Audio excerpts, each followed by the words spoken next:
This is the Men Behind the Mitts podcast.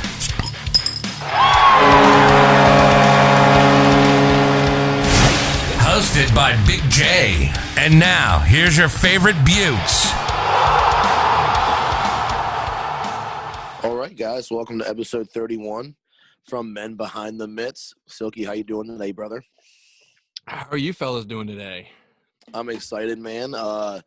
We have a special guest joining us today. We have Loaf joining us. What's up, man? How are you? What's up, gentlemen? How are you? Doing good, man. Great to have you on the show. Thanks for Before coming we on, get man. started, dude, do a quick shameless plug, man. Go on ahead and throw out everything you got. I got, you can follow me on Instagram. It's just tattoos by Loaf. Shameless with this TikTok. I got that. I try to do as much content on there since that's what everyone's on. Twitter, tattoos by Loaf, Snapchat, Loaf33. Everything is tattoos by Loaf. Website, tattoosbyloaf.com.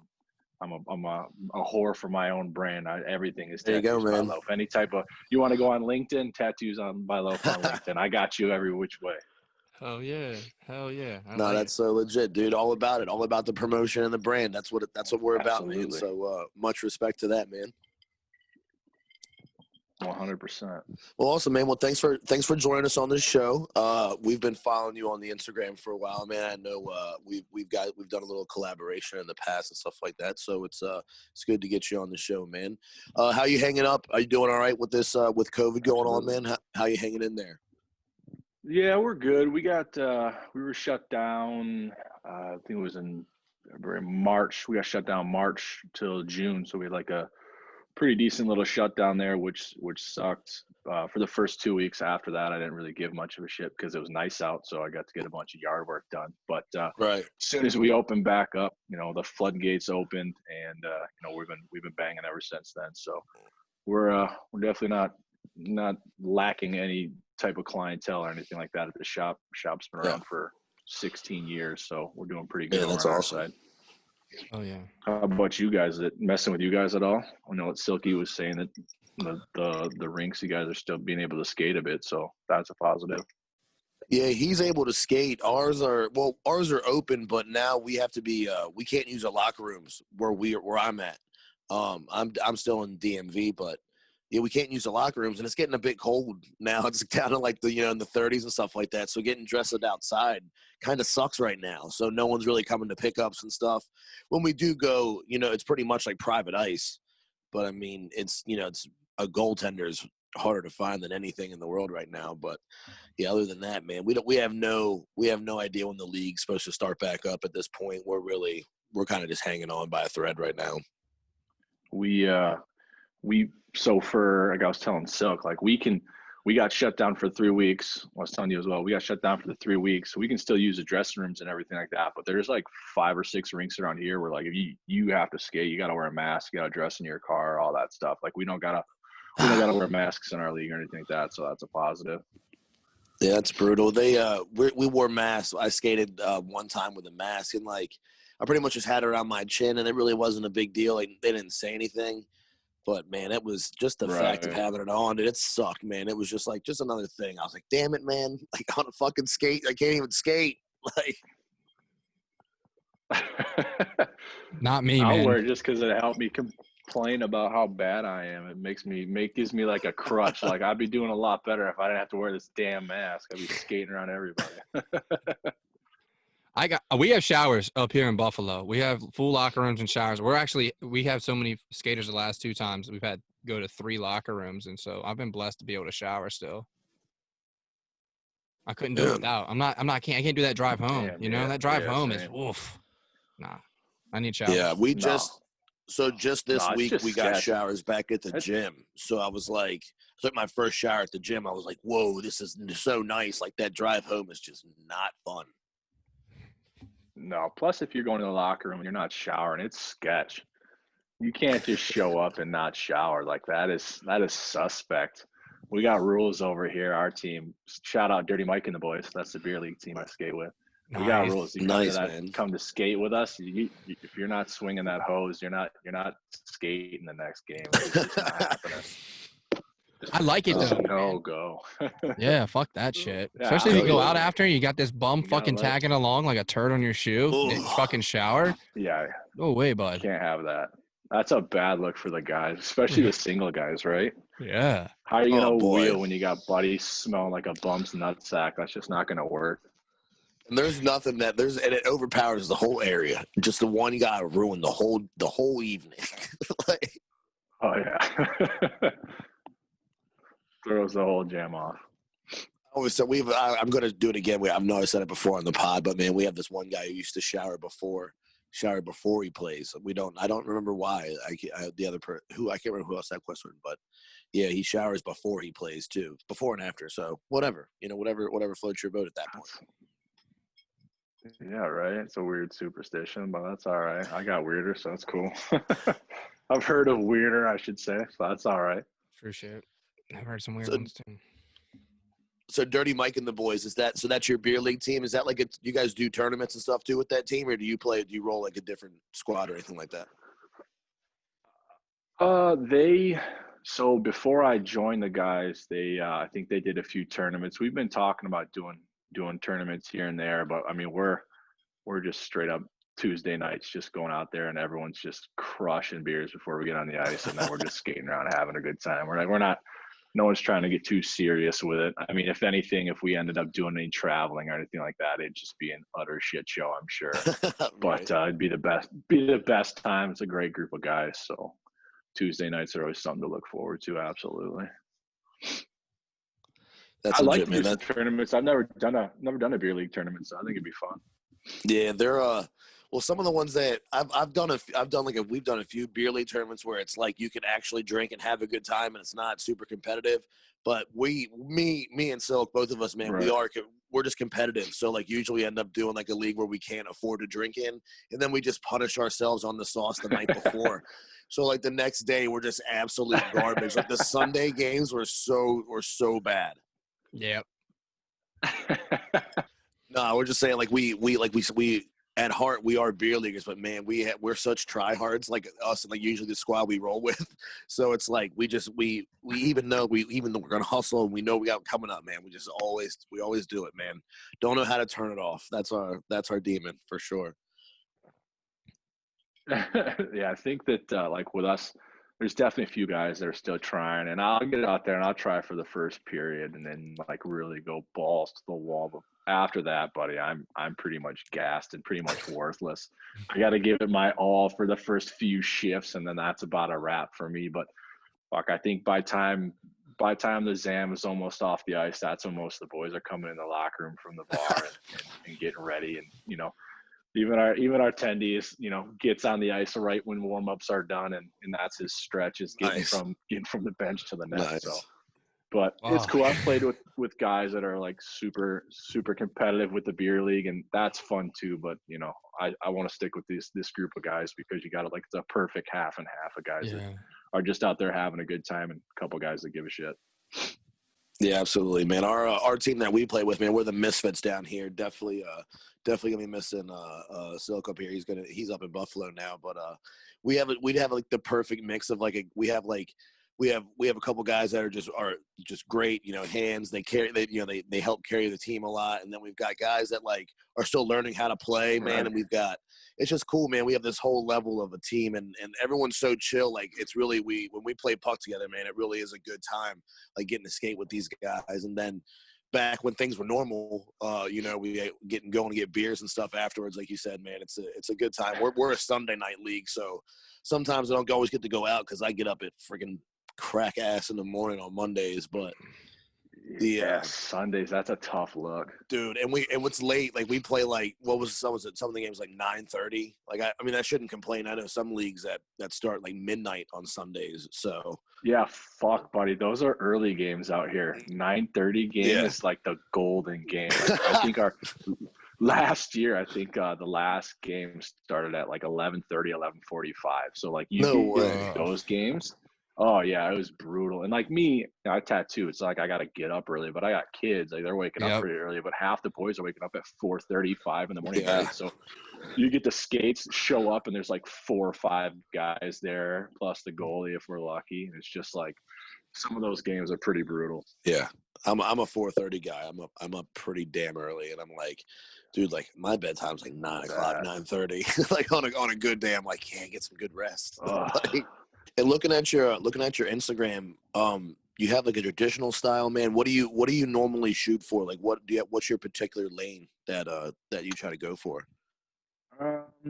I mean, I guess as of like the last, say like 6 years, 5 years, I've been really going hard with like the oh fuck, I got a food delivery, boys. Can you give me a second? Yeah, do your thing. Yeah.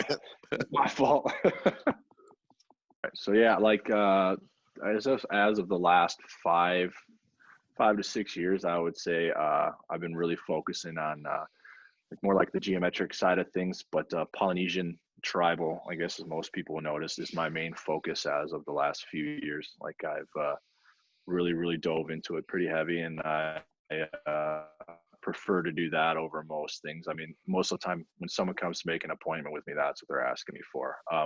But with that, I'm still doing traditional tattoos. You know, that's what I was brought up doing. It's traditional, American traditional. So I try to do those when people ask for it, and you know, doing some black and gray stuff here and there too. Try to make things a little bit fancy. But for the most part, I try to stay in my lane. I'm just doing like the Polynesian stuff and like the geometric stuff, large scale work. That's pretty much where I'm at. Yeah, I'm trying to be at. I'm definitely a big fan of large scale work. That's kind of always been my thing. Like, just if you're gonna do it big, is kind of the way I've always followed my tattoo regimens.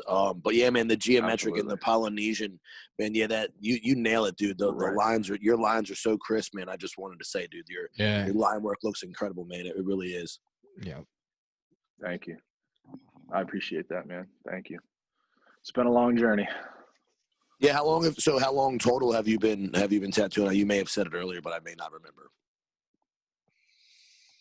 I've been tattooing 10 years, so it's coming up probably 11 years this spring. I think it is. It'll be 11. I think it's in March actually.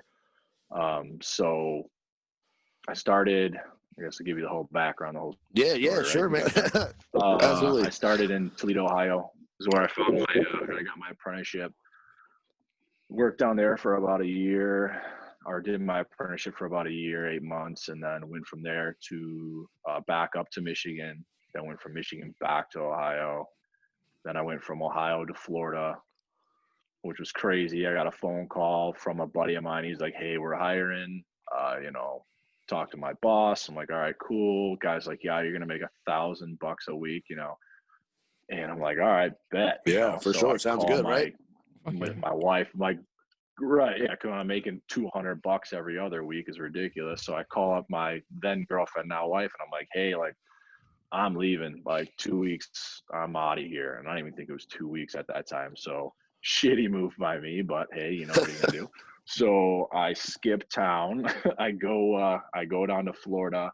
I go down there with like $1,200, pack my Chrysler 300 at the time up with all my shit. I get down there, I start tattooing, I'm living in a hotel, and I'm not making any fucking money, right? So I blow through all my money because I'm so confident that I'm just going to be crushing it out here. Right. So then I'm living in my car after that because I pissed away all my money. Oh, fuck. So I've got all my stuff in my Chrysler 300, and that's just kind of like homeless status for a little bit. And then I talked to my boss, and I'm like, "Hey, buddy, like, what am I gonna do here? You know, I'm living out of my damn car basically." And he's like, "Well, come stay with me." So in my mind, I'm like, "Oh, sick! I'm gonna go live with the boss, right? Great guy, Clay Montgomery. How are you?" And I get out there, and he's like, "All right, here's your room." So we like turn the corner, and it's his fucking laundry room. So I'm like, "Oh, fucking tight." So I'm appreciative. So I'm like, absolutely. So I'm sleeping in his laundry room on a blow up pool mattress, basically. You know, it was like pink things. You grab a drink and you float in the pool. That was my bed for like 4.5, 5 months until I could finally make enough damn money to where I can live in an apartment with my buddy. So, and I went from there, moved from there to Canada. Actually, I got a call. "Hey, you got a guy out here in Canada that, you know, there's a shop out here." My best friend was like, "I work there. You're going to make a ton of money." like go out there. So I'm a little hesitant because I'm like, yeah, fuck, another place where I'm gonna make a ton of money. You heard right? that before, And yeah, he's but like, that's no, what. you're like, I promise you, you're gonna crush it. So yeah, right, yeah, it's not the first time. So I fucking call my old lady again, and I'm like, hey, I'm moving to Canada now, and then she's just like, fuck you, buddy, like kick rocks, basically. So I'm like, Yeah. all right. So I'm like, I guess I deserve that, right? So I moved to Canada regardless, and yeah, then just the money started flowing, and it was just like the craziest summer. Whole bunch of wild, goofy shit going down there, and Grand Bend, Ontario. Shout out to Grand Bend. It's the greatest place ever. I met some of the best people I've ever met in Grand Bend. You know, like some of my really good friends I still talk to this day. Awesome people, awesome time. If you guys ever get a chance to ride out there. But went from there to Kitchener, Waterloo, in a college town. Same thing, bunch of money, bunch of, you know, but like the thing is, it was cool because I was making a shitload of money, but I wasn't really progressing at all in my craft, right? So I'm just kind of like knocking out these small tattoos, putting money in my pocket, thinking that I'm the man, when realistically my tattoos look like shit. Mm. So then fast forward a couple years, me and my lady get back together, knock her up, and then I moved back to Michigan, and I work where I'm at now. It's been almost 7 years. It'll be 7 years come March or February at a place called Big Top Tattoo. Big time. And those guys took me under their wing as I started tattooing. That was the only place I ever wanted to work. I was just like, there's no fucking way I'm ever going to be good enough to work here. That's so dope, and man. sure as shit, they called me up, offered me a spot, and yeah, man, I've been working under the two guys that two guys that I've always wanted to work for. So it's been pretty fucking awesome. That's awesome, man. What a fucking journey. Super lucky guy. What a journey, man. That was buddy, it's been pretty wild. Started at the bottom though, like the success. I like it. Cheers to that, man. Like seriously. Yeah, absolutely. Started in a crazy hood ass shop. But, you know, I was blessed to get that job. Like, those guys were awesome. Yeah. All the dudes from Rest in Peace, Studio 14, they took care of me. I still talk to a few of those guys to this day. And, you know, they helped me learn how to hustle. That's for sure. Yeah, that's legit, man. That's part of it too, man. You seem like you definitely appreciate the journey, dude. Like, it definitely, which is awesome. It's good to hear that you reflect on it like that. Like, it definitely, like, you're still like grateful for every shop that you've been to and just what you learned at every shop, man. That's fucking awesome for real. Absolutely. I mean, you know, you gotta give that back. I feel like a lot of people, you know, I mean, I don't want to say like our generation or be one of those guys, but, you know, like, I've met so many guys, and it's just like they just have no interest in like paying homage to those, you know, that were before them, or those that like really helped them out. You know, like I can sit there and say, yeah, like, I've worked my fucking ass off and put in the time and really put in the work. But if it wasn't for the guys that were kind of being like, yo, like, this is the direction you need to go, right, you know, I wouldn't be anywhere where I'm at right now. I would probably wouldn't be having this conversation with you guys right now. You know what I'm saying? Or even the opportunities that I've had because of that, if it wasn't for all those people that have helped me along the way. So.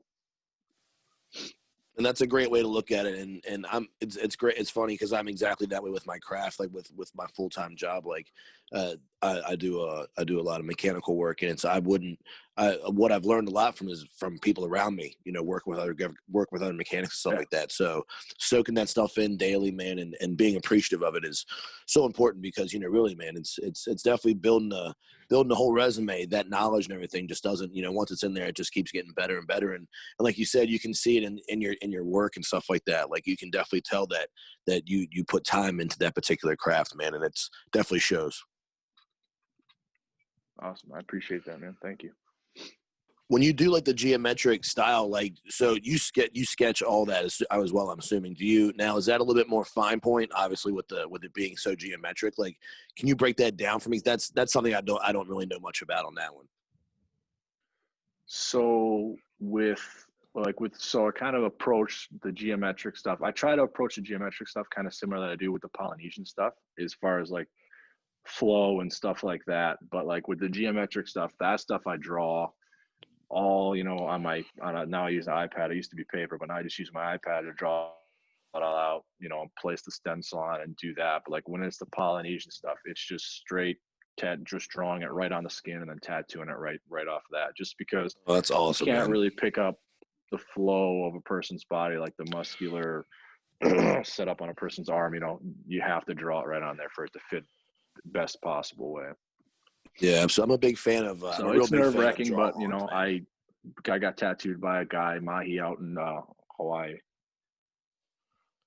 Yeah, it just looks better, right? It just flows a lot better with the body, and that's the most important thing, in my opinion, with tattoos that a lot of people lose sight on, is that, like, yeah, the imagery has to be cool, but if it doesn't flow right, like, then what's the point? It just doesn't look right. Absolutely, man. Yeah, if it doesn't, like you said, it can look as cool as it wants, but it doesn't fit on your body right, man. It definitely doesn't. And sometimes it doesn't make sense. It can make a really good tattoo. It can just take away from it for sure. Absolutely, composition is key. What were we saying about Hawaii? I'm sorry, I kind of like interrupted you there. What were we saying? You were rolling with that. No, I just, with the drawn on stuff, I met this guy Mahi out in Hawaii, and I got tattooed by him. He does all Polynesian stuff mainly, and we were just having that conversation, and when I sat down to get tattooed by him, he drew 6 lines and then just tattooed everything else on, like, didn't go nearly as extensive as I do with my drawings. And I'm just like, holy shit, buddy. Like, like, I would be sweating balls right now if I was doing that. And he's like, no, buddy. He's like, once you do this for so long and you're so fluent in it, it just flows perfectly with you. And just watching him do it was just mind blowing. That's wild. So he built that. So he built that no stencil, no Sharpie. So that was just true, like, freehand. That's wild, man. No. Yeah, he just straight up went to town. It was crazy to watch. Dude, that's wild. That kind of like blowing my mind right now. It's badass, dude. Yeah, it's pretty gnarly to see someone do that. So, bro, yo, tell me about. I saw you skating with Larkin. That's fucking sick. Tell me about how that went down. Yeah. So, Steve Alexi, you guys obviously know who he is. Played with Caps for a bit. Played with my team, the Pens, for won a cup with the Pens. I met him through one of my best friends, Brandon Hawkins.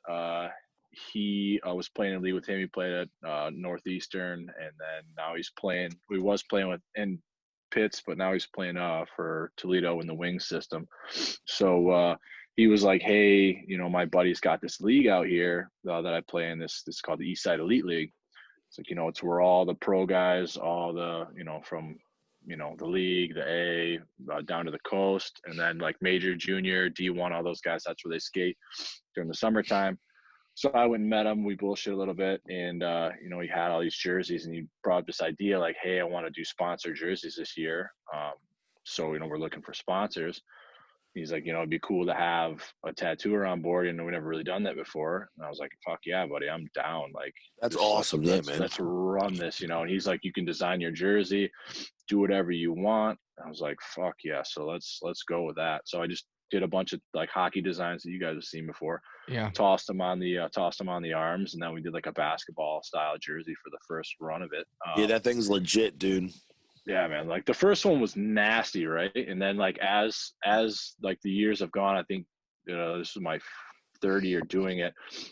Like the creative freedom has been a lot more. Like Steve's just like, I don't care what you do. That's awesome, man. Do whatever you want. And then like even this past season, like I was selling silk earlier, like because of the shutdown, our season got basically cut in half, right? But Steve was like, this year I just want you to design every jersey, because before they were kind of working really close with each sponsor and being like, what are you thinking, how do you want to do this year he was just like, run with it, like design every jersey, make them however you want to make them, like let's go crazy this year. So that was real cool. So you did like each team's jersey? I did every jersey this year. Yeah, that's fucking cool. I'll send you all the jerseys, got all the mock-ups and stuff like that, and when we get off of this whole thing, because I was pretty stoked on a few of them. Like I put a little bit more effort into my jerseys, because you gotta give it a little love to yourself. But yeah, there's a few of them that turned out pretty cool. But yeah, so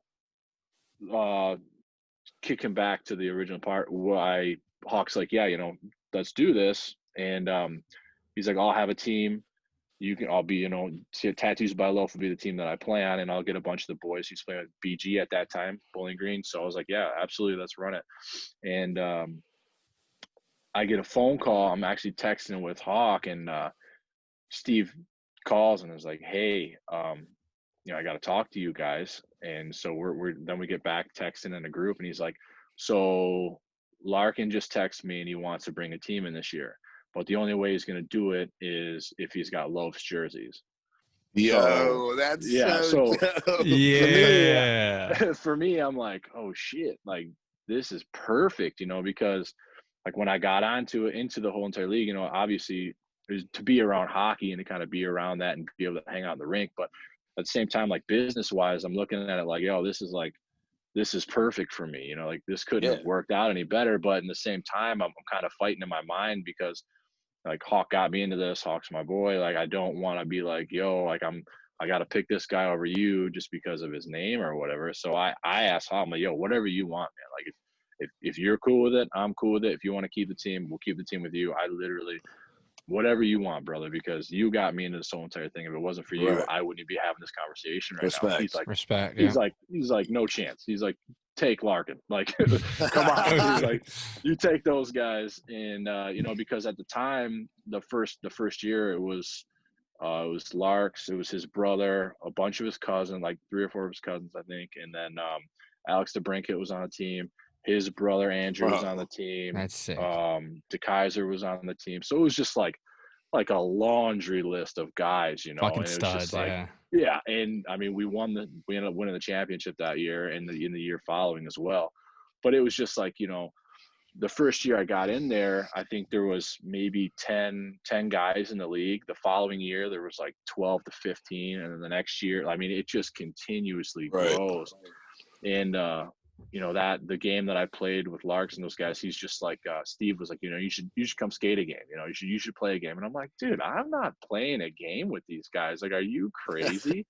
Like, what clown am I going to look like I'm skating with these guys? He's like, just play.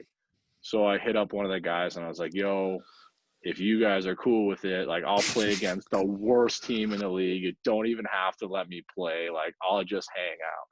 And they're like, yeah, no, absolutely, come out and skate. Everyone was super cool. That's so tight. Yeah, it was awesome, and it was a lot of fun.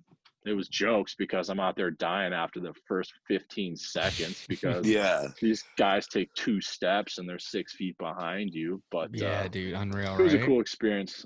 Cool experience one way or the other. That's fucking cool, man. What an opportunity to get to not only just to share all your ideas and stuff like that with a whole league at that point, man. Like, what an opportunity, and then get to skate with those boys, man. That's a dream. That's wild, man. That's cool. Fuck yeah, dude. That's so. It gives you like a completely different perspective, right? Like we have all played hockey, and in our respectful levels of whatever we've done, and then you're watching the guys on TV. You go to a game.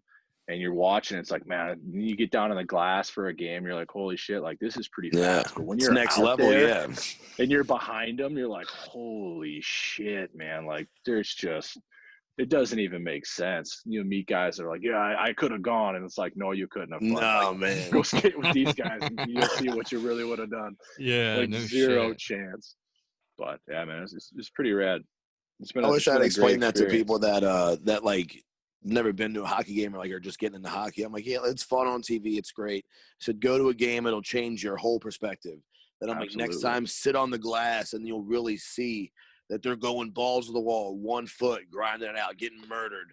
You know what I mean? Like it's like, there's nothing in the world that compares that. And then to see that speed when you're actually on the ice, it's dumb. Like I do not have the gas, man. But likewise. Getting to skate with the guys, like we had a couple guys who come up that were playing like junior A and stuff like that, and we get to play a tournament with them, and it's like 3 steps, and they're like blue line to blue line. You're like, how does that make sense? Like it doesn't even. You watch it happen, and to know that there's people faster than them, and it's like, how does this make sense? Like it doesn't make sense. Well, that's like, so we're playing, when we played, I think the game I played there, it's mainly against kids from like on different D1 teams, and like I had a bunch of guys from U of M and stuff like that. And I mean, these kids are making me look like fools, right? And then you're on the other side where you're watching the guys you're skating with kind of making them look like fools. And you're just Right. like, dude, the different levels to this shit is crazy, you know? And then you Yeah. got, you know, Dylan out there and you got, you know, DeBrincat out there, and watching those two dudes is just like, it makes zero sense. Like how good those guys really are at what they do.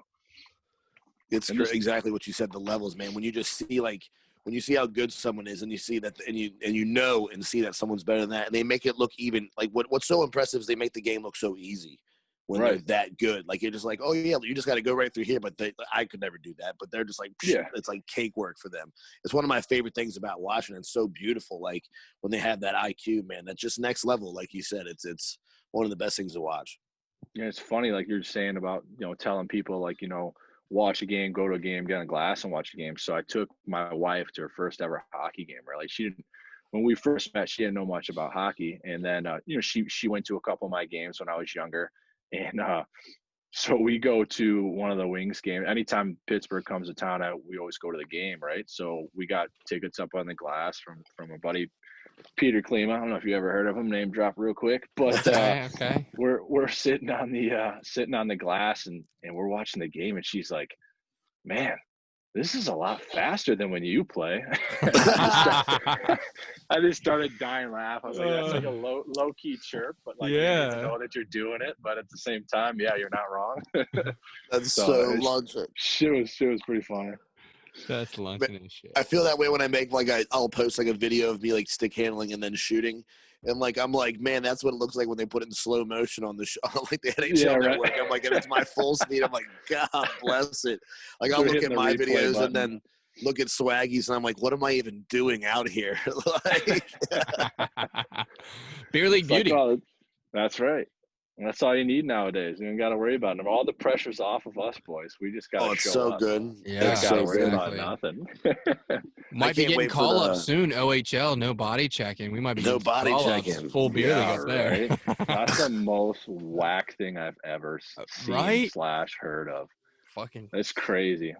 But the league in the summer league here, there's no hitting. Like none of the guys are allowed to hit. So it's just guys. I mean, I feel terrible for the goalies that play out here, right? Oh yeah. Every game is like 12-16. I'm like, this is. If you're a goalie, you're just come here to get your soul crushed. But by the time you go back to your normal season, you're feeling pretty good about yourself. But yeah, it's just I don't understand that. Like there's I guess there's in my mind there's no place in hockey for there to not be hitting or fighting or anything like that. Like someone has to govern shit. Like there has to be someone's got to be there to answer that bell if you do something stupid. He said, well, just a physicality part of the game of just taking someone off the puck, taking the lane away. You know what I mean? If you can't hit someone, they can literally go right around you. And it's right.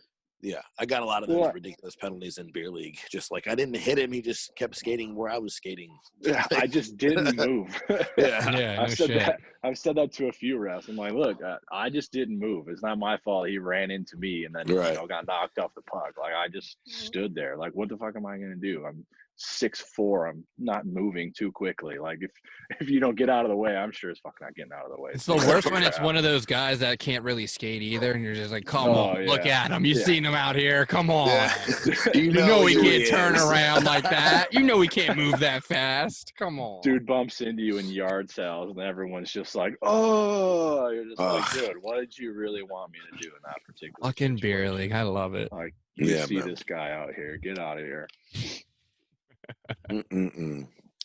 So no hitting in the OHL. I don't even know what is that. NHL though, boys. We got NHL coming up. World Juniors. You follow World Juniors, Loaf? Oh yeah. I would like to.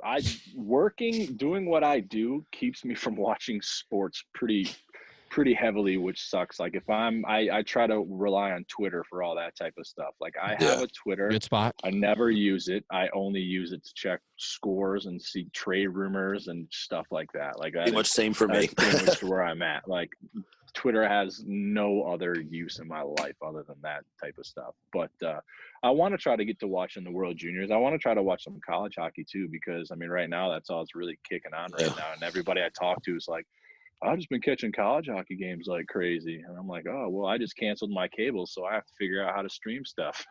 Everything's via I apps can't anyways figure that right out. now, mainly, dude. You got to get like hockey Yeah, right. TV and all this different shit because no one's really televising fucking hockey. It's all packages Right. and shit.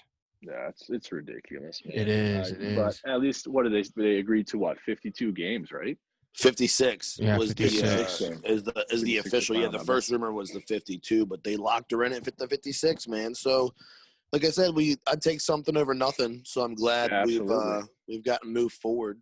Pittsburgh fan too. We're gonna see a lot of you boys this year. Yeah, right. Well, that's 8 times. We were just talking about it last week. I mean, even just like the Midwest. I mean, fuck, you put Detroit against Chicago. I mean, you're gonna brew up all those old school rivalries, all those original 6 rivalries, right? Like that's exciting. And I mean, think about the Battle of Alberta. 8 times. Yeah, or the Battle of Ontario with Ottawa and Toronto. So much action. No one's gonna be alive after those 8 games out in Alberta. Like, they're gonna have to call a freaking ambulance in every single game. Like those are gonna be good games to watch.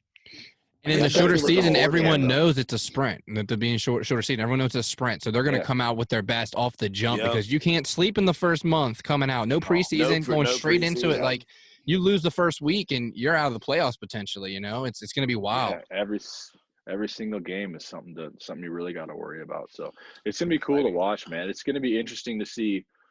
Like the young guys that are coming up and stuff like that. Oh, like absolutely. What opportunities those guys are going to get, right? Because you don't have that extended, well, not extended, but like the normal season where, you can bring a couple guys up and maybe they have a good game, 2 good games, and then maybe they shit the bed for a couple games. Like it's going to be one game, and then I guess it'd be one game, and then that's it. Like you got one chance to shine, and if you can't do it, who's to say that you're not sent right back down?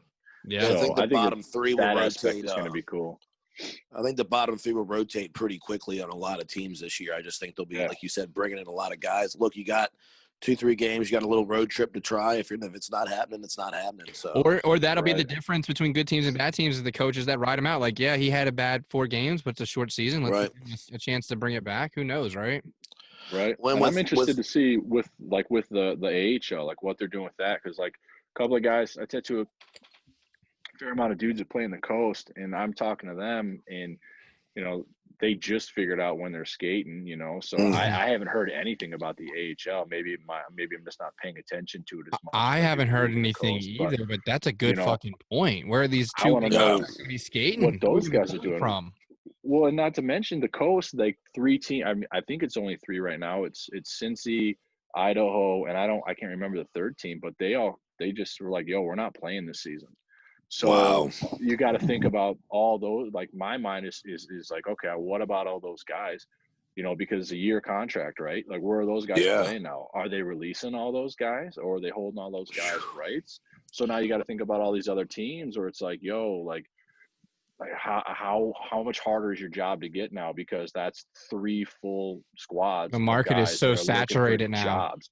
Exactly. Like you got to step your game up even more just in the coast. So and that's just a crazy angle to look at it. Like we're not even looking at it from that angle as fans. Like these are people's fucking jobs. This is affecting all the way down the line. You're their right. Livelihoods, you know what I mean? Like that's what I mean, just talking to these guys. Like I had a buddy, he plays down in the SP, and he had an opportunity.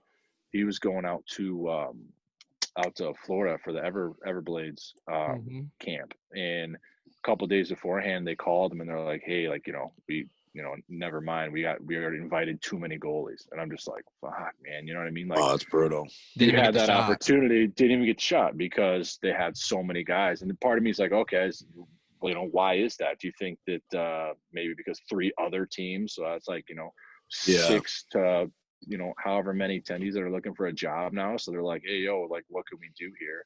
So that's what I think about those guys, you know what I mean, who are just on the cusp, or who are a cusp of getting called up, or on the cusp of getting booted out. So it's crazy to think about it in that light. A lot of people are looking to answer the call right now, man. That's definitely makes it harder. Damn. Right. It's time to put up and shut up for a lot of those guys. You don't have a choice. Like, hopefully you weren't fucking around all off season. Hopefully you were actually getting after it, getting the grind on. Yeah, definitely. I've been taking advantage of whatever they can. I mean, better hockey for us though, boys. To be a little the best of the best are going to be on the ice. You can guarantee that. Absolutely. Just like the playoffs, man. Just like rolling in hot. We got to see great hockey, man. Definitely the hardest Stanley Cup, played 4-1. So without a doubt. And this is going to be the same type of season, man. It's going to, like you said, there's not going to be time to have a downslide. You got to be hot the whole season. Like you just got to be ready to play. Yeah, you got to be kicking into gear as soon as you get going. So I'm excited. I think that's the biggest thing that I'm looking forward to with the way that they mixed up the teams and stuff like that. As far as like the West Coast is only playing West Coast, Midwest, East Coast, Canada. It's just how crazy these rivalries are going to start off. You know what I mean? Because hopefully next year, life is normal, whatever that means. And, all these teams are just like hell bent on destroying each other and giving like great hockey. So I'm looking forward to that for sure. Fuck yeah, especially in Alberta. Like, there's no way Kachuk and Cassian are touching the ice, 7 or 8 times this season, and there's not fucking blood boiling. Yeah, absolutely. Off the rip. I think that's, I think in my mind, because that's the type of hockey I want to watch, I'm just like, man, first game, just line brawl, just off rip, just get it going. You have to. You have to do it. just set the tone quick. Fucking goalie fights with them, bro. It had been so long in the NHL since there's been a goalie fight, and then Battle of Alberta, here you go. Yeah, that's right. Toss it out there. So you're a Penguins fan, man. So what are we thinking? Well, how do you feel about the team coming up this season? What do you think? What do you think you got looking for the boys? There's been so much, right? So much movement, pushing guys here, pushing guys there. Like Murray going out. Like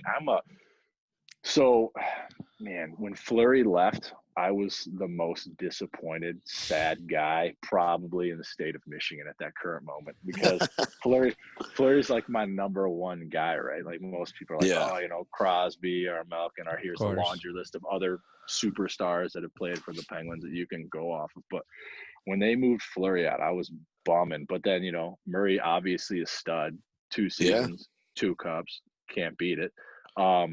And then this new cat, I can't even remember what his name is, the new goalie that they got. Yeah, the young guy. Yeah, he's a stud too. Fuck yeah, so, he is. I mean, who's to say? I don't know, man.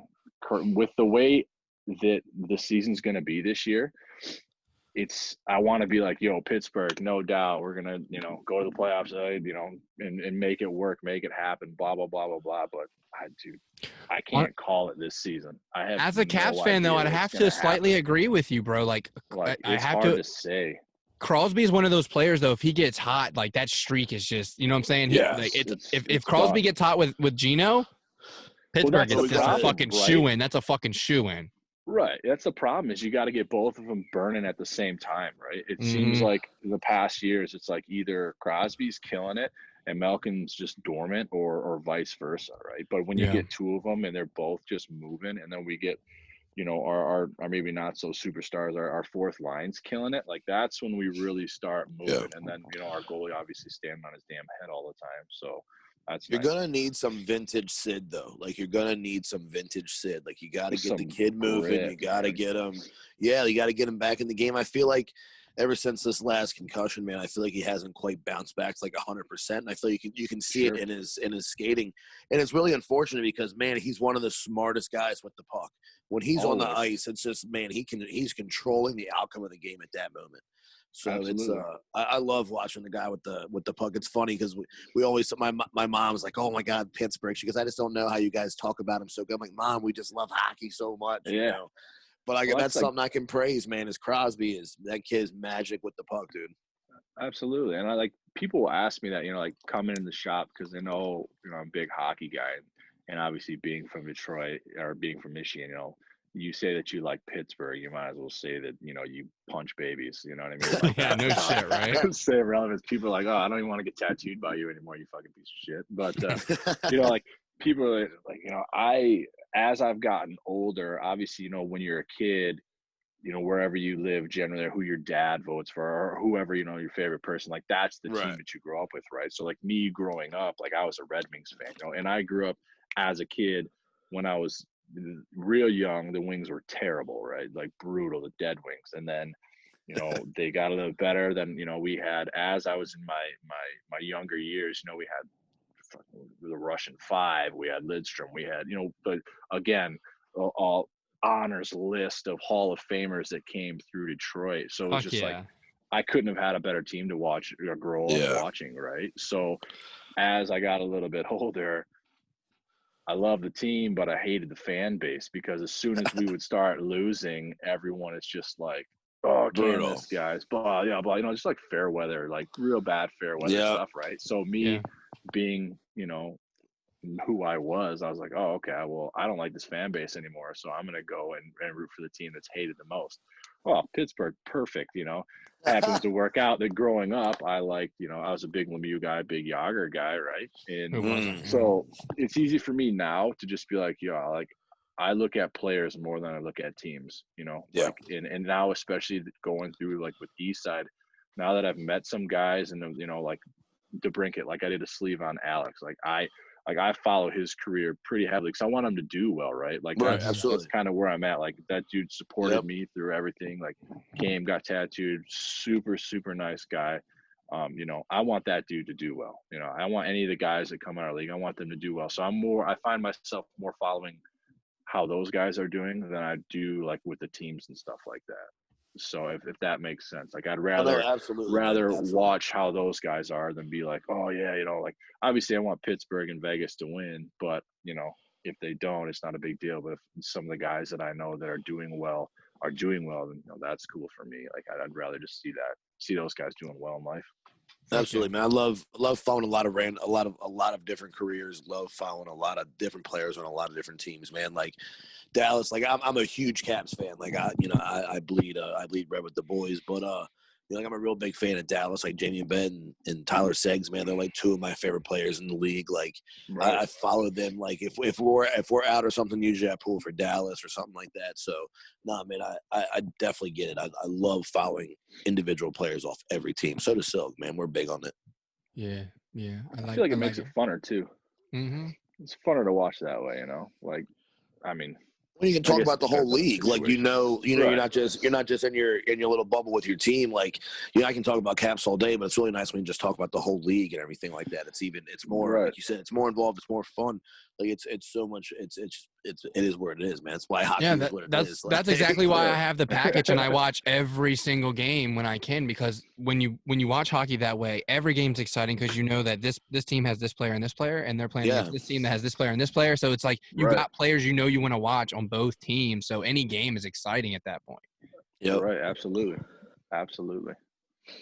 I don't know, man. I'm excited for the upcoming season. Like we said, being shorter season. I'm assuming no All-Star game. I know that's a fucking given, but I'm gonna say it. There's no All-Star game, right? Probably no All-Star break. Yeah, I can't see them doing it. I don't know how they would do it. I guess I mean, realistically, what's the point of having an All-Star game if you don't have the fans there, right? Like, right. That's all it is for. It's for the actually, you know what? This might be the year we need the All-Star game the most. Okay. Yeah, right. It's gone to shit. The skills competition has gone to shit. Dude. Yeah, man. It's more of a show. I liked it better when it was back in the day, and it was like they actually gave a fuck. The breakaway was actually a legit breakaway competition. No fucking props. Like that shit's whack. I do enjoy. You do enjoy hardest slap shot. Like hardest slap shot always gets the boys going. Well, that's like the last. That's like the last true one, in my opinion. Like, yeah, it is. That's the only fastest close to hockey still. Fastest skater and the hardest shot. Those are the only two where I feel like anyone's really trying. And now in fastest skater, they move the net forward, so now you don't have to go around the net. So who knows? Now you got a little asterisk. Yeah, right. You're not lying. Do you think they're going to do outdoor games? I saw them pushing for that. Crowds in, so that way you can get somebody in there to watch. It makes sense. It makes sense. Look how far away the fans are from the fucking rink when they do those outdoor rinks. Why not? Well, not only that, they've got fans in, football stadiums, all spaced out and socially distanced. So, look, man, these owners are going to be hurting for revenue. They've had to let a lot of people go. And they've supported, like I know, a lot of places have supported their employees throughout, the year. They've helped supplement and stuff like that. So, I imagine money's got to be getting tight, and they got to do it. So why not? This I'd go. A great advantage. Absolutely, I'd fucking go. Absolutely, I'd go. Yeah, they just bump up the ticket prices a bit, but you can be a part. I mean, that's kind of how they could sell that, right? Like you're a part of this that hopefully will never ever happen again. Feel a little dribble there, bud. Yeah, I got a fucking hole on your lip, guy. I missed the old mouth there. I was like, shit, I'm on the camera. better than me falling off the bed. Fuck, I wish Yeah. on there. That'd have been money. That'd have been a highlight reel. Hell yeah. Years down the road of you guys doing this, you'd be like, hey, check this out. Remember when this happened? I'm definitely in for some outdoor games. I mean, the quote unquote specialness of the Winter Classic and stuff kind of left a couple of years ago when they started doing more games outdoors. So now it's just to the point where if we have another way to play hockey and or go to a game, sign me up. Yeah, absolutely. Sign me up. Well, that's like I thought that's what I kept seeing is that there was Pittsburgh, Chicago, I think Toronto. And a couple other teams were pushing to play their season outdoors, which in my mind, I'm like, that makes sense. Like, why wouldn't you? I mean, as soon as football's over, right? I mean, every fucking northern team should fucking do it. Right. You like it doesn't make sense why you wouldn't try to push for that. Like, yeah, I mean, I'm sure it's way more of a pain in the ass and you got to deal with the elements and all these different things. But if you can do it, why not? Why not? I mean, why not try to give it a go? I'm sure it costs a ton of money, but I guess Buffalo, the Rangers, Philly, Pittsburgh, all of them. They could all fucking do it, dude. It's fucking cold as balls up here in Buffalo, bro. Yeah, Detroit could go play at Comerica Park. I mean, that's all where day. They outdoor games to floor, or they can go to the big house where U of M plays and do that again. A lot of fucking teams could do it. Yeah, absolutely. I mean, look at all the teams. There's an opportunity to make the money. I think they're definitely going to do it. They're talking about fucking sponsorships on the fucking helmets, real KHL style. I don't know. I think it's going to take the fucking heritage out of it, bro. That's what's so classy about the NHL. Like, you know? Yeah, no go for me. I mean, even we did that in the we were talking about that for the summer league, right? Because this year of doing the jerseys, because we had a laundry list of sponsors this year, and that was like. We kind of kept going back and forth with that. I was like, do we do like the Euro style jerseys or we kind of keep it more like the league, like normal? So we kind of, we put them on the sides, like going down the arms and stuff like that. So it wasn't as gaudy, but like, man, like, I don't know. I can't get behind kills the vibe. Jerseys. Takes away. It definitely takes it. It's like watching NASCAR, man. It's like a bunch of race car drivers. Especially when you get the teams that have like the flame helmets. Oh, for the hottest player. Oh, that's the gold helmets though. Yeah, dude. I've messed with the gold helmets. I'm all about the gold helmets. Of course like you the are. whole team though has got to have gold helmets. Like Notre Dame, right? Notre Dame is hard as fuck. Yeah, they look so sick when they're on the ice, dude. They look you imagine Veggie running around with all those gold Buckies? Oh, that'd be the nastiest thing. It would, honestly, with that the new reverse retro, the red one. Yeah. That would be fucking hard. That'd gold be bucket. Nasty. Oh, I'd be so into that. Fucking gold Bauer 4500. So did Flower get you into Vegas? Is that why you're a Vegas fan? Because that's where Flower went. So mildly. So when Pitts went in Nashville, we're in the Cup. I got two other buddies who are both tattooers, and they're both Nashville fans, right? Like my one buddy's a Nashville fan, legit. I can say he's a Nashville fan because he's a Rene fan. But then the other guy, he kind of hopped on board because he's a country guy. So he's, Mike Stoll. Shout out to you. Why not? Buddy. Hey now, exactly. So Stoll, I love you. But we took a road trip as soon as Nashville won, and we knew that it was going to be Nashville, Pittsburgh. Stoll got on and bought tickets for me, him, and our buddy Austin Fields. And so we bought tickets and we took a road trip down to game one. And obviously Vegas had been announced that there was going to be a team. They hadn't announced a team name or anything like that yet. So we go to the game. We got there like mad early and we hung out all day. It was awesome. Pittsburgh won. How you doing? And we were arguing the whole time in the game. So it was great, right? Because Austin's arguing with Pittsburgh fans, talking shit to them.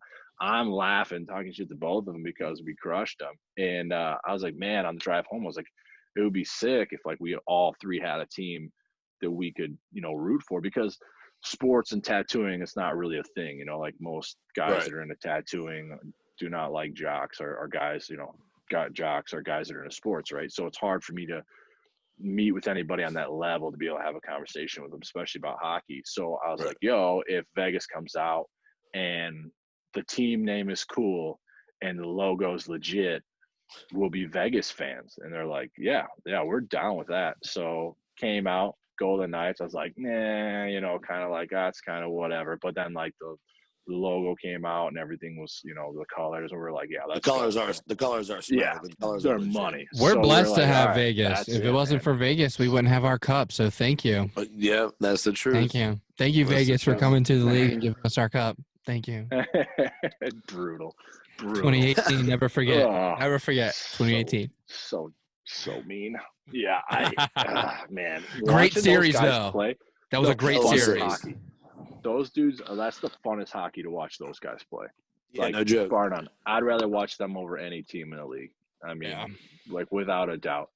Like watching Revo and watching Wilson go back and forth was just like, there's nothing better than that, right? Like Reeves is such a beast. And we talked about that before. It's like the what is it, coming of age, I guess they would say, where Reeves is kind of fading out. He's the old school, goon, and Willie's got the hands, but still, lets him go. He's developed and exactly. He's more of the player with the fighting. It's hell yeah. It was a great rivalry. Every time I play Chell and someone's Vegas, I take it personal. I'm like, okay, here we go. Here we go. Yeah. I'm about to crush you again. Vegas was Vegas was just so scary because they were unpredictable, man. Like, and the camaraderie they had in the locker room too was exactly. unreal. Yeah, you never knew which Vegas you were gonna get. Yeah, man, you just never knew. Well, and you could see that like right off rip. Like everyone's just like, I think everyone kind of took it as, all right, here's another expansion team. Like they're just going to be a complete dumpster fire. We're just going to run through these guys. And then it was just like, dude, these guys are insane. Like, how do you stop these guys? Like, how do you even Speaking of Vegas, Vegas and Pittsburgh, there's talks of Pacioretty trade talks. Have you heard that? Oh, yeah? Pittsburgh, yeah. No, there was a talk. That. There was a talk I'm of Vegas good. making trades to Pittsburgh. How crazy would that be? I'm good, man. I got not a PAX guy. No, because so when I was living in Kitchener, right, like my boss he's a big Montreal fan, right? So and that was when PAX was playing with Montreal. So I have this like, I don't fuck with Montreal. Really, American porn guy? He's a stud. Come on. I don't like him, man. I can't get behind it. It's personal. It's fucking personal. I have literally zero reason to dislike anybody. But it's like, just nope. To bust my buddy's balls like to the grave. Like that's where we're at, to the grave. That's how I am about Reeves, though. I get it. I don't think Reeves should even make a roster. Like, how's he even playing in this show? The guy can't fucking skate backwards, basically. Like, come on. Yeah, right. Yeah, I get it. It's just one of those things. Got to bust your boy's balls. Yeah. How do you feel about Seattle coming in? They talk about smack fucking jerseys. How do you feel about Seattle's new setup? Colors are fire. The logo is terrible. I seen that logo. I put my phone down when I saw that S. Like, because I was waiting and it like popped up and I was like, oh man, those colors are cool. Ruined it with the stupid logo. Yeah, I don't know. I think that they could have done a little bit better, but the colors are pretty nasty, man. Like I'm for them, I think it's cool there's a team up there now. I think that it's probably long overdue, right? Like, I mean, look in that area, it's like, why wouldn't you have it? And watching, them in Vancouver going to have like, hopefully have a real crazy rivalry, have like another West Coast rivalry would be really cool. Yeah. So it'll be interesting to see. I don't think they're going to do what Vega did, but whatever. Who knows? Yeah, man. Definitely an interesting. I mean, of all places to put a team right now in the midst of everything's Washington. It's definitely going to be an interesting area, but I think it's a good move. It's definitely, like you said, it's something that should have been happening. And who knows? I don't think we'll ever get another team to come in and do what Vegas did though. Like what Vegas did was just off the charts. Yeah. Well, they had the most winningest record of any expansion team of any sports league. Period ever. Like when ESPN Sports Center is showing hockey shit, it's a big deal. Yeah, it's nothing, bro. It's something. They were dick riding Vegas. Oh my god. Oh, absolutely. Yeah, ESPN has zero interest in anything. It's a joke. What a joke network, man. Yep, 100%. I don't know. I'm definitely excited though for this season with these matchups coming in, these rivalries coming in. Do you think this is something I had a conversation with the other day? Do you think the Capitals Penguins rivalry is starting to lose a little of its flame? Do you guys think it's on its way out, or do you think it's still? I mean, I know it's a good rivalry. We enjoy seeing it. It's always a Wednesday night game. It's always a good rivalry game. But do you think it's losing a little bit of its flame ever since the? I think so. I think so because you think about like all the guys that run those rosters, right? Most of them are gone now, you know, outside of like Sid and Gino, like that's it. You know what I mean? Obviously there's some more, but like when it was like, you know, really, really tough, like most of those guys are gone now, you know, and I feel like, you know, obviously I'm just a kid or a guy just talking shit, but like I feel like in a respect level, that's all we do. That's all we do. Yeah, right. That's what we do. You know, like you look at Ovechkin and you look at Crosby, it's like that mutual respect, right? Before Crosby had that up on him, like, you know, win a cup, talk some shit, win a cup. And then now he's won a cup. So now it's like, all right, what do we have to argue more? You're trying to reach, you know, Gretzky's numbers at this point. You're an absolute phenom, you know what I mean? Like in that sense, it's like, okay, Sid's got the cups, but Ovi's got everything else, you know, like I'm a Crosby fan and you know, like the numbers don't lie, but if you ask me, like overall, like Ovechkin's got it, man. Like Ovi's got it all. Like Ovi will dangle you out of your fucking skates. He'll shoot the puck 100 miles per hour, and he'll like lay you out given the opportunity. You know, that's just not Crosby's game. That's so like, funny to hear from someone else because we preach about Crosby. Yeah, we preach. I'm always like, man, I would take Crosby. I'll take Crosby all day. I'll take Crosby all day. It's well, and like. We're spoiled. That's we're why. spoiled. Well, exactly. We're both from two teams that, like, you know, I mean, name a better situation that you can be in. You know what I mean? Like, come on now. Greatest players of our generation for sure. Absolutely. You know what I mean? You know, and then you look at, man, like, what do you think that? Now I'm going to interview you guys. I'm going to ask you guys questions. Where do you think McDavid would be at in the scenario that, like, if he wasn't in Edmonton in the scenario that he's in? You know, he might have won a cup by now. Do you know what I'm saying? Like, do you think he would be, you know, steps ahead? I mean, you look at like guys like, you know, Taylor Hall too. You know, like when he came in, everyone was just like, "Oh my God!" It's like how many guys that came through the oil just kind of.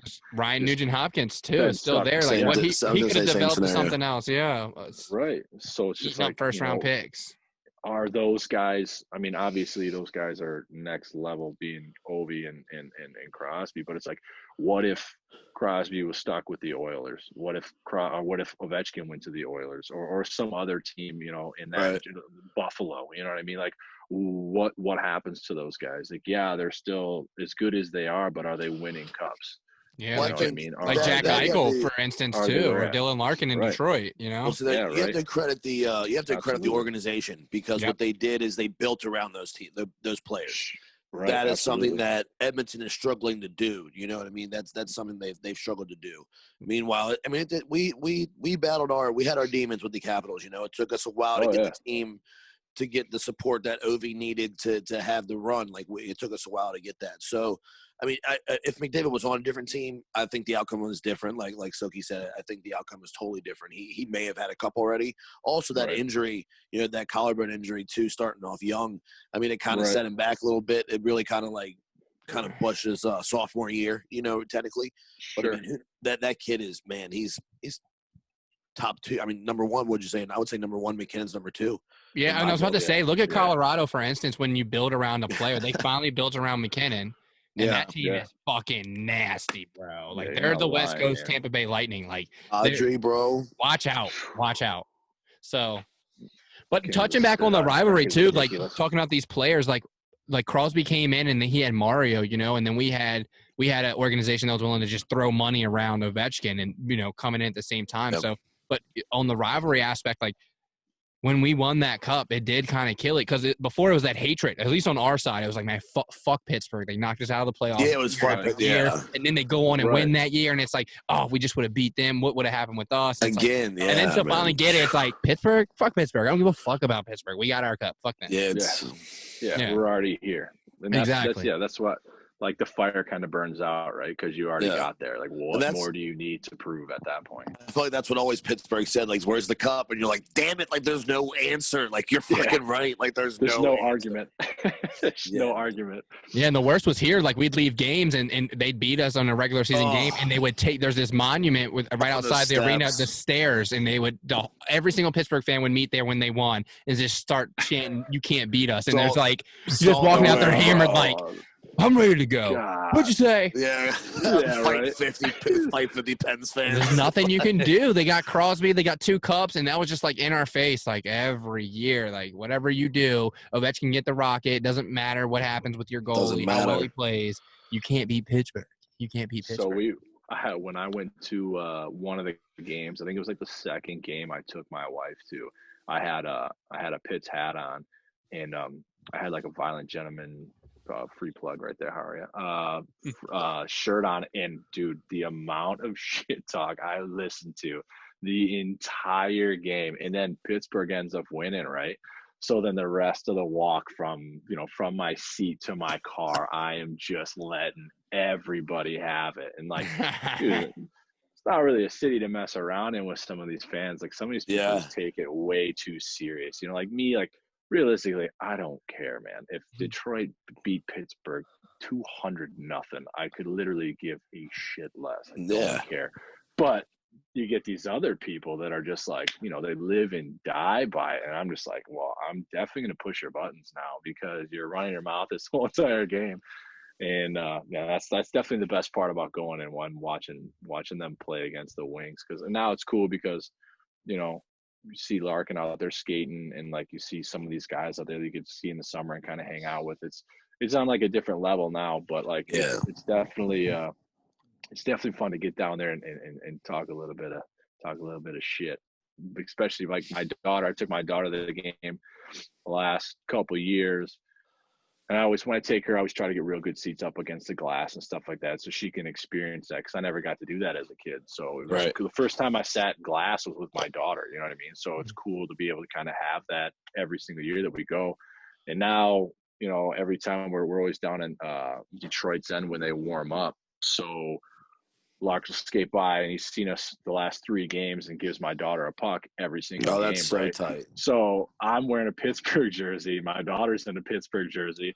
He's skating over to talk to us, and all these fans are like, "What are you doing? Like, you're giving a puck to the enemy." And I'm just like, "That's so funny. Like, what's up, everybody? How are you?" Like, that's my boy. Yeah, that's the guy right there. Like, that's so tight. That's so tight. Such a nice dude. It makes it so much better when that stuff goes down too. And that's so legit. Shit, one of the first times I ever sat on the glass with Silky, remember when the Dallas game? We were like right on the glass, man. What a game, dude. That was one of the first times I ever sat down. That was an epic night. Always that was wild because we had tickets to sit up somewhere up higher. Like they were decent tickets up higher. And we go to fucking scan our tickets. And it's like, these tickets have been scanned already. We're like, what the fuck? Right? They double booked us, basically. Yeah, and I bought these from a family friend. I'm like, oh shit! So I'm like, I called the lady. I'm like, hey, remember me? I bought tickets from. She was like, oh my god. She was like, she forgot because I wanted the physical tickets. I like to keep like the physical tickets, right? It's Dallas too, man. It was one of my favorites. My West Coast team to go see. Mm-hmm. So I was like, yeah, I wanted the thing. So she forgot. She mailed me the tickets and sold the digital tickets online. So we're like, fuck, I call her and she's like, give me 5 minutes. We're standing over at Will Call. And she's like, here, I'm so sorry. Sends me an email. And dude, it's 2 rows off the glass. It's so right down in Washington's corner. And we're like, awesome. Oh man, we get to see Dallas coming both ways. It was so, I was like, man, talk about like already a great night, and it got even better, dude, like right on the glass, man. It was such a good game. Yeah, that's rad. That's dope. It worked out like that. Yeah. Oh, so grateful to her, man. It was for we were like panicking. I was like, what the fuck? I was like, she's not gonna answer. Like, I was like, who's this person? I sold you tickets a long time ago. I was like, I thought I got. I was like, oh yeah, they were trying to crush you for scalping, buying tickets off a scalper or something. That was the next move. It was like, who's got them? Fuck yeah. Now it's like, awesome. Shit, when do we get to go? When am I going to get to go back and see another game? Hey, Scatterbrain here. I forgot to ask you this. We were talking about tattoo. You got any nightmares? You got any horror stories? Some real bad ones? Oh, man. I'm trying to think. It put me on the spot with that one. Yeah. I've been pretty fortunate, man. Like I haven't really had too many crazy people or anything like that. Like I've done a couple crazy tattoos, but like I haven't had anybody that I was just like overly like I can't deal with you. Like I'm pretty good about like being able to maneuver around certain things I don't want to deal with, or like, you know, you get people that they want to micromanage everything. That's probably like the worst thing that I deal with. But like my clientele has been pretty spot on. Like I've had some fucked up stories happen that I probably won't tell on this podcast.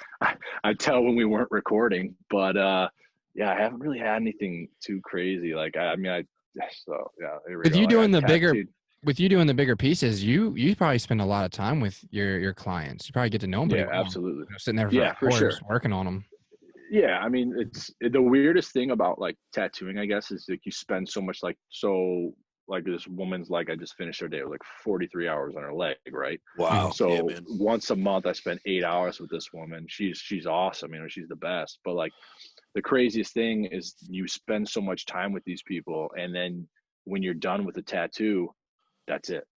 Yeah, there's no checkup. There's no like, hey, how you doing? There's no like, hey, how you doing? Yeah, there's none of that. Like it's just like that's it. You never see that person again. So it's weird when like I look at pictures of tattoos from, you know, 3-4 years ago, and it's like, man, I tattooed that person. You know, I did both their sleeves. We spent, you know, over 100 hours together over the, you know, duration of X amount of years. Like you hear about these people's kids growing up and like, you know, oh, my daughter just got married, and, you know, like all these crazy things that happen in their life. And then all of a sudden they're just like, that's it. That's a wrap. You never see him again, you know? Man, that's so crazy. It's really strange. It's like a really weird, I don't know, I guess, I don't know if transient's the right word, but it's just like, you know, they're in your life for so long and then they're out and like, that's it. You know, you don't hear from them again. And then so 5-6 years down the road, you hear from them and it's just super random.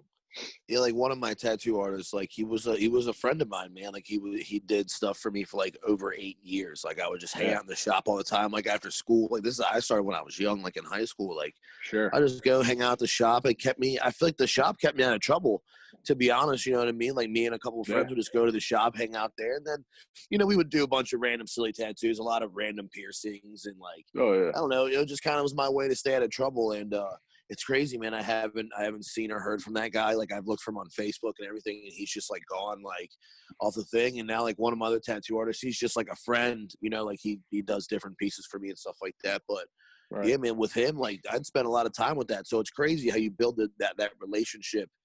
And then like, see, like that was kind of weird, like how it's like I spent a lot of time there, like probably too much time than I should have, you know what I mean?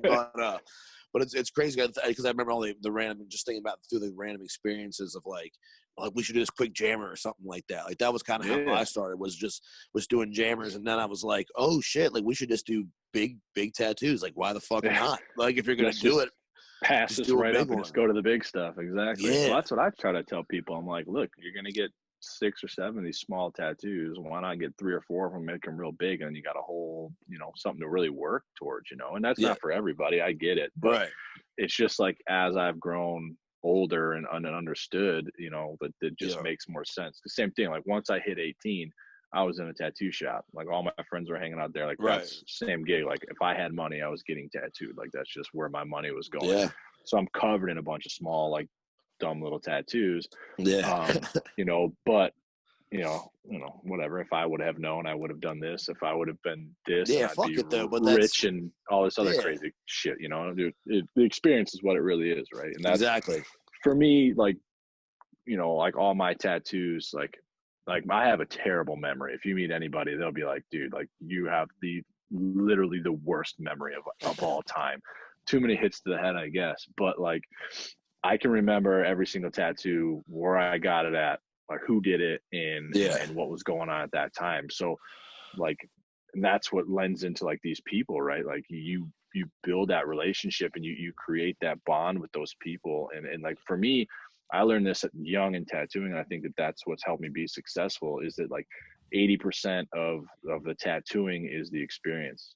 You know, like 20% is the actual tattoo you get, because I don't give a shit who you are, man. You can be the best tattooer in the world. If you're a prick, no one's gonna get tattooed by you, or they will, but they're not gonna keep coming back. They're not gonna tell their friends about you. They're not gonna bring their mom to come in and get a tattoo by you. If you're a nice guy, you treat people with respect, you treat people nice, and they'll continuously come back to you. I mean, like realistically, I'm giving you money. You're giving me money to draw on you. Like that's where we're at, and forever. You know what I mean? Like if you're gonna come in here, like, you know, I need to treat you correctly, and I need to treat you properly. It needs to be Right. professional. And that's what, me and all the guys I work with, thankfully we all have our bad days, sure. But for the most part, when you come in there, like, we want to make you feel comfortable. We want you to want to come back because much respect. That's how we make our money. Like, people I tattoo, like, they give me their money, and that's how I make a living. That's how I buy clothes for my kids and put food on my table.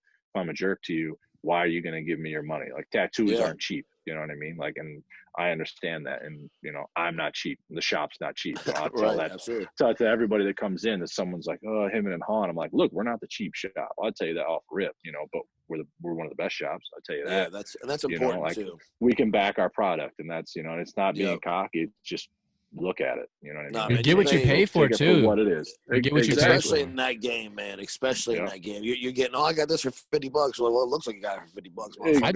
I drove an hour. I drove an hour to my tattoo artist when I was going. I had to go like every weekend for 8 hours, like you're saying, and it was worth it to me because like I did the research. Like, this is the guy. Like, he put he's got it. Like, so you get what you pay for. And I tell people that. I've had people like, oh, I gotta drive like an hour to come in, like, kind of hemming and hawing about it. I'm like, like, I have clients that drive from Chicago once a month. Like, I had a woman from Dallas that would fly in, you know what I mean? Like, from Pennsylvania, I'm like, you kind of got to get what you got to get. If you don't want to make the drive, that's fine. I have plenty of friends in tattooing that are local that I can be like, hey, if you don't want to make the drive, if the problem, maybe you just can't, like, you literally just can't make it out. Like, I will send you to somebody that, you know what I mean, that can take care of you. But if you want a very particular thing that any one of us does, like, it's just kind of what you have to do to get it, like, that's just what it is. You're not gonna, you got to go to a Porsche dealer to buy a Porsche, right? You're not gonna go and buy it off some used car salesman over at the Lemon shop. Like, if you want quality, you have to go to that spot to get it. It's the same thing with tattooing. The only difference is what the tattooing is never gonna leave you. You could crash that car into a pole and that's a wrap. Tattoo's still gonna be there. Oh yeah. No joke, man. You get older, that's the best way to look at it, man. It's because it really is. It's something that it's a trust thing for me, really. Like, I remember even before I got my first tattoo, like, just I like to know the person. Like, I've never been one of those people who just like walk in, like, point at a wall. Like, I'll take that, you know what I mean? Like, I've never done that before. It's always been like you said, each one of my tattoos is very much linked to an experience that happened in the shop at that time, Right. Just something fun. Like, oh, let's just do this while we're here. It's like, shit, why not? But no, trust is a big thing, man. And if you're half as cool as you are in the shop as you are right now, you know what I mean. Then meeting you and being comfortable with the tattoo would definitely be easy, So it definitely seems like you pride yourself in that too, like making it easy. Now, when someone gets a tattoo, are you honest with them and you're like, yo, this isn't gonna work? Like, you tell them straight up. Yeah, that's the best way to be, man. Like, because I know some people that just be like, they'll do it just to do it. Like, I've seen that in the past, and then like one of my good friends, he'll be like straight up like, this is a bad idea. Like, it does not look. You have to be. You have to be. I mean, you owe that to the person you're tattooing, because like you've been in the shop plenty. You know what I mean? Like, in there are people that have been in the shop and they have like a general idea of things, right? But it's not your job to know what I know.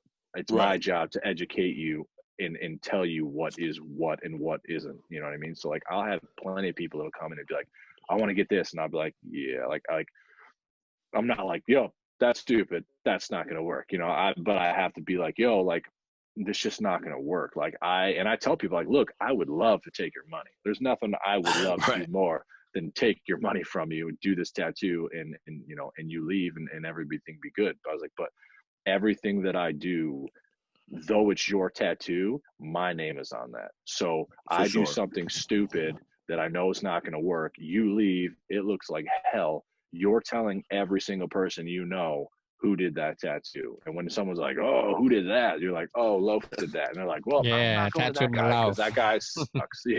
Yeah, go get tattooed by this guy. He sounds like a real asshole. So it's like, I gotta make sure that I'm putting the right stuff out there. You're only as good as your last tattoo. So for sure, if I put out a lemon, people are going to be a little bit bummed out, and I'm going to lose money, and no one wants to lose money. No, man. That's why I would say. I only put the good ones in the books. You know, it's like right. Well, that's like our shop. You know, our bosses have been tattooing. You know, both of them 20 to 25 plus years. Wow. And we have the group chat, and that's kind of what it is. Like if you're gonna do a tattoo and you're not willing to put it in the group chat, you should probably check yourself, because then you're not doing it right. You know, if you're not willing to put every tattoo that you do in the book, then why are you doing the tattoo? You know, absolutely, like man. You should do every single tattoo like it's the last tattoo anyone's ever gonna see. You know what I mean? Like that's your legacy is on each one of those tattoos. Hell yeah. It's a good way to. I mean, you're definitely not going to fail. That's a good model to follow. Like you're not going to fail, man. So that's definitely good to hear. And it sounds like you're busy and everything. So that's definitely we're definitely lucky. Definitely lucky. Man. That's legit. We'll definitely have to make it out there for sure. We'll line up something. Come out here. Yeah, take advantage of that. We'll get a skate going. We'll get some of the guys together. We're definitely everywhere we go. We're bringing the gear. Like I usually. Sure, my gear, like I always have my it's whack. I always have my Mars blades and my outdoor stick in my work van, like just in case I'm in DC. I'm like, I'll stop sometimes. Skate in your fucking uniform, bud? Do you really? Dude, yeah, I don't care. What does it matter, bro? Hey, buddy, get off the fucking parking lot. It's private parking. I'm working on the roof. Shit, I always got my ice gear in my pickup. I'm always ready to go there, man. Always ready. Just ripping pucks at cars and whatnot. Fucking 8th Street. Like, sorry about bro. That. Usually it's done somewhere in Georgetown. Yeah, you got a fucking suitcase, bud? Always ready to play, man. Got the sauce kitties just showing up with throwing it down like, hey, you're 15 minutes to work. You're late 15 minutes. Like, yeah. You should have just seen the sauce I threw over your car, though. Man, right on that It's sunrise. on TikTok. It's nice. Hell yeah. What position do you normally play when you skate? You D-man, offense? You're not a fucking goalie, right? No, absolutely not. Goalie. Last guy spooked us. Came out of nowhere. He's like, yeah, I'm a goalie. Too normal. Yeah, no chance. No, I play defense. I'm too clunky to be playing anything else. So what's your number then? You got a number you've been rocking? I got it. Career? Yeah, I got a goalie number. I'm 33. That's the number. 33. Okay. Yeah. Who else is 33? Is it Gudis? Is Gudis 33? Gudis is 33. Brad. Yeah. I got it when I was young. So you guys remember when the IHL was around? Yeah. I would have been. I'm showing my age right now. That would have been 90s. That would have been in the 90s, right? IHL. Yeah. So the Vipers, one of the kids, that was the team out here. One of the kids, his dad played for them, and we were pretty close. And his number was 33. And then Chris Draper, who's an absolute stud out here, like, and just I guess as a hockey player, but just like his story was always like something that was real cool to me. So I just stuck with 33, and I just never lost it. Everyone always chirped me for being a goalie number, but yeah, I don't really care.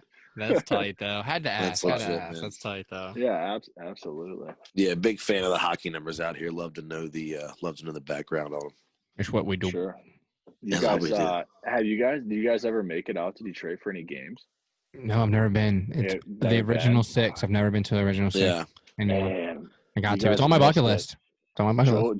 Joe Louis Arena was the spot, man. That was the best. Like LCA sucks, man. It's brutal, but it's harsh to hear. Thanks, bud.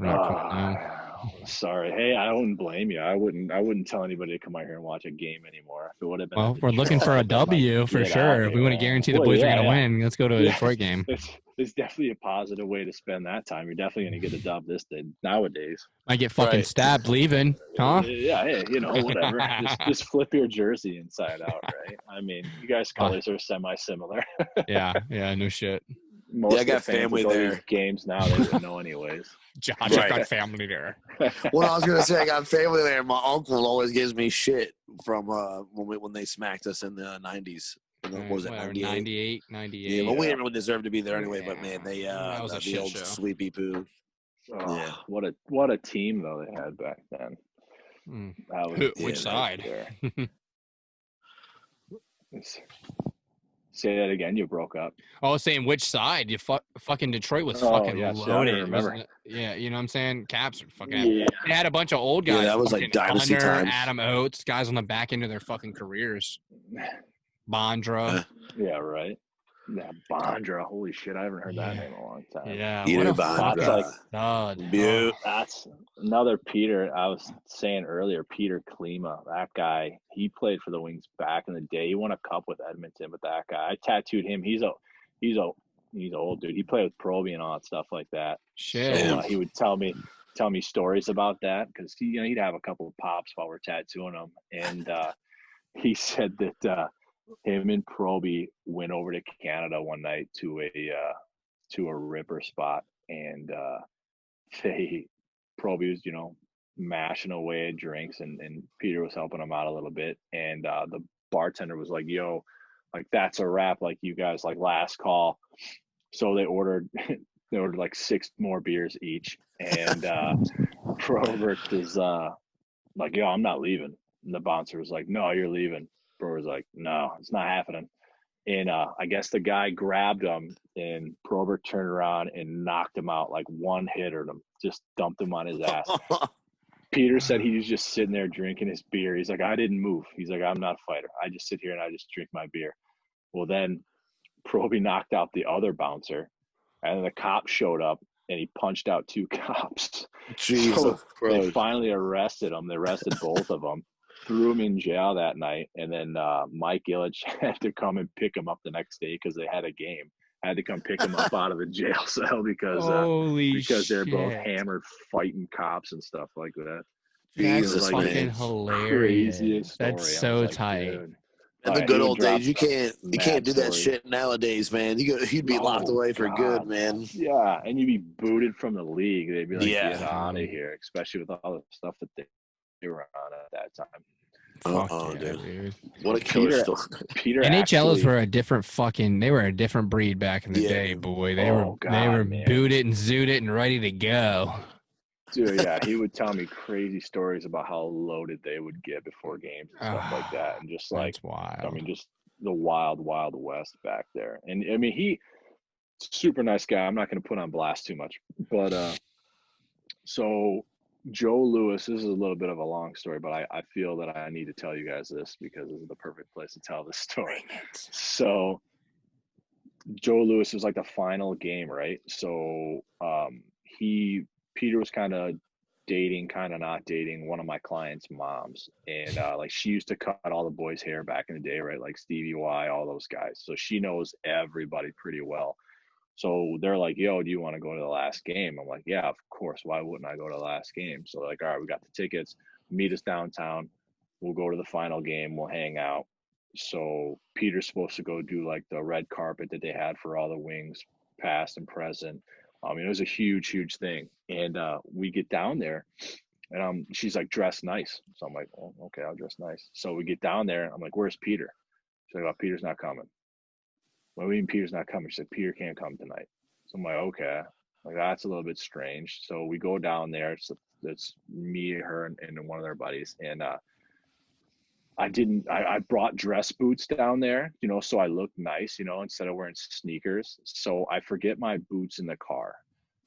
Reason being is because if you go into like the alum room, you have to be like collared shirt, no sneakers. Like you have to be dressed really, really nice, right? So forget my boots in the car. Don't even think about it. We get down there, like 6 rows off the ice, the place is buzzing. It's crazy.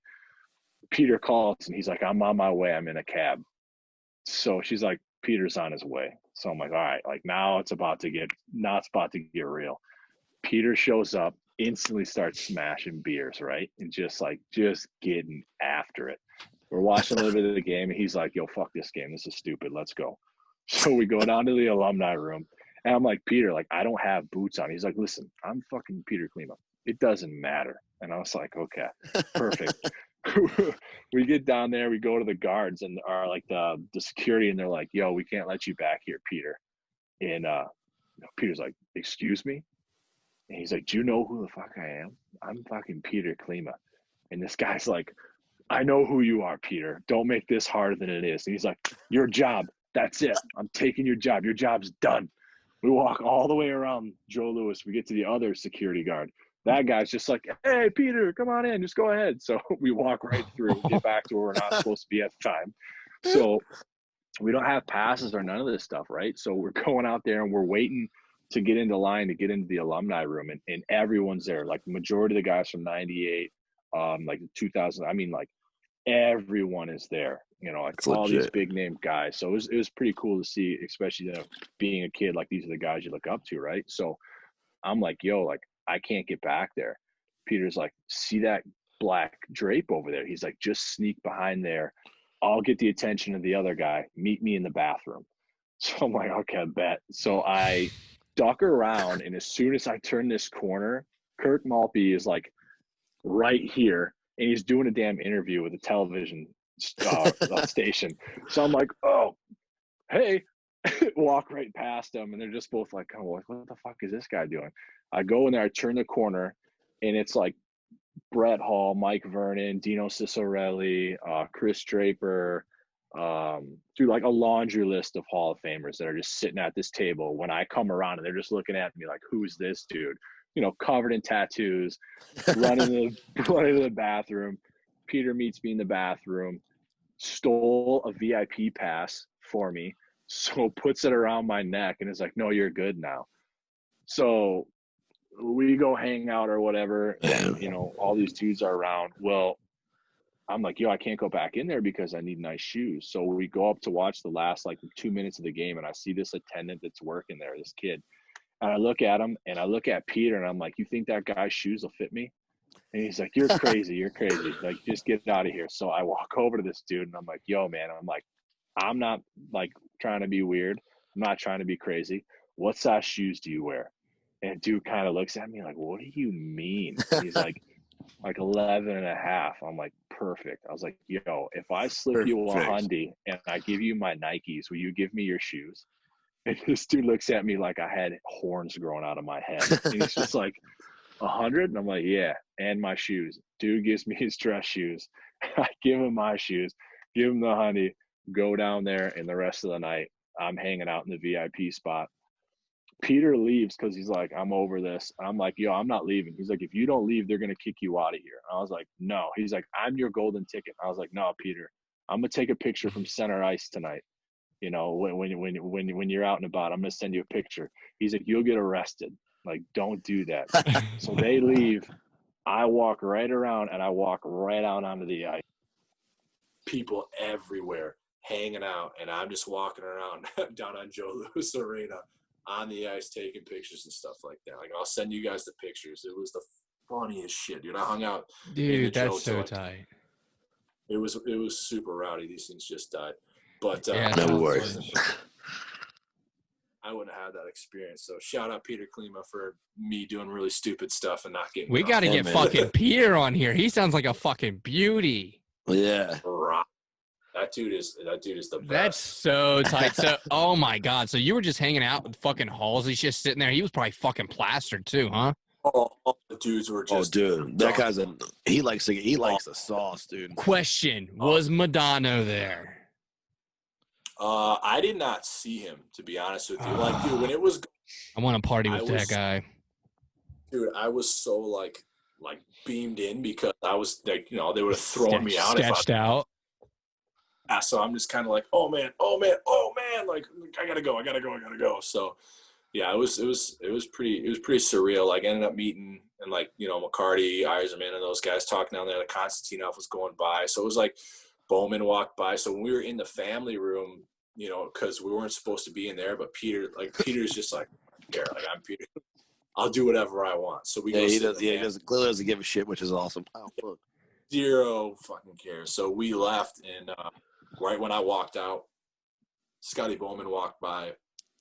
Konstantinov came by, and I was just like, dude, this is crazy, you know, like just seeing all these dudes just walking around and hugging each other. And like, it was cool because like it meant so much to them, right? Like that right. Barn meant much to so many people. And like, you know, those dudes' careers were most of those dudes that they didn't go anywhere else, right? Like a lot of those guys, they stayed Red Wings till they retired. So it was just really cool seeing the emotion on all those guys' faces and just how much it really meant, you know, being there and seeing each other and being around everybody. Like it was definitely cool to be like outside a part of it, you know what I mean? Like not trying to be like, oh, it was a part of it, but it was cool. Myself, you know, that's the first place I saw a hockey game. That's, you know, my first pro game was there. My grandfather, who's passed away, took me there. Like it was just cool to be able to be there for the last game.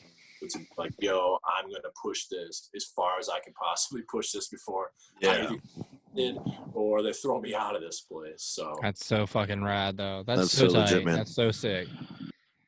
It was a cool story. Now it was like nerve-wracking while I was doing there. I ate amazing food. Like you went down there, like where all the players are at, they have this crazy spread, and I'm down there just crushing food. VIP pass up like this so people will like not question me too much. Right. Too many dudes covered in tattoos walking around this place, and I'm just like, no shit. That's so legit, man. It was pretty rad. That's so fucking tight. Oh, shit, man. I think that's the perfect way to wrap up this this podcast, man. What a killer story, dude. And Loaf, thank you for joining us on the pod, man. And again, make sure you guys check him out. Tattoos by Loaf on Instagram. Man, but thank you so much for being on. It was truly a pleasure, dude. I hope you had a good time on the show. Absolutely. I appreciate you guys inviting me over, and you guys are killing it, man. I love seeing all the content you guys keep putting out, and obviously love repping the brand as much as I can. So I appreciate it. Absolutely, man. Hell yeah, man. It's been fun. Absolutely, man. What's up, big dog? Man, what a doozy of an episode with Loaf there, man. What a we didn't know where that was going to go again, and we got some good hockey stories. We got some tattoo stories going. Yeah, I'll tell you what, man. He hit all over. He hit all the boxes. He hit all the little boxes. Yeah, it was like, well, there's just so much. There's so much to this guy. He's like an onion. Just keep peeling back. Great guy, though. Yeah, really, truly was, man. This is my favorite part. Joined us. Is just meeting these people. Yeah, great people for real. It's so much fun, dude. You meet someone that's like played hockey and that's into hockey. They're different compared to someone. Man, getting a line up with Larkin and whatnot, bro. How cool is that? Like, what a story, man. Can you imagine? No. That's, I would be even if I was as good as I think I am, I'd still be like, I'd still get a little bit like, oh, I'm catching a pass from Larkin across the middle. No joke. Break hands there. That's so legit too. Yo, man. so what an opportunity like that he got to do and design all those jerseys. Those jerseys are hard. Those jerseys are for so sure. Hard. Yeah, man, it's awesome. It's I love again, man, just meeting these people and they're so creative and like everyone's so unique. You know what I mean? And this is something that gives us an opportunity to appreciate that because we never know what we're getting into when we do an interview. You know, it's like, oh man, what's this really going to be like? You know, we're always wondering, and I'm sure they probably wonder that about us too. Like even if they check out the pod, it's like, what are these two guys really? What are we going to do here? You know? Yeah, we're all over the place, bro. We really are, man. But another solid interview. I can't wait to keep them running, keep them coming, man. But again, big shout out to Loaf. Make sure you guys check him out on Instagram at Tattoos by Loaf. Make sure you follow us on YouTube. Hit the subscribe button, like, follow, comment, send us some messages, whatever. We love hearing from you guys and you know, spread the word. We rely a lot on you guys. Make sure you're talking about Men Behind the Mitts, talking about Big J, Mississippi.